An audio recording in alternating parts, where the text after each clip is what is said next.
In this video, we will be installing our cellular in-home medical alert system. Before you get started, read through the quick start guide and get familiar with the products and information. Then make sure you fill out the vial of life and place it somewhere that is easy for paramedics to access, such as on the front of the refrigerator door, your nightstand, or the coffee table.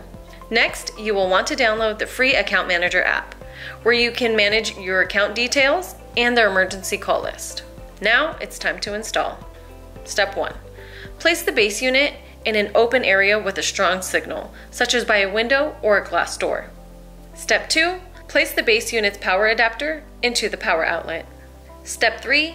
Locate the power switch on the back of the device and slide it from O to I. The status light will flash orange while it's searching for cellular coverage. When ready, the device will announce bars. System ready. And the status light will turn green. Now it's time to test the system.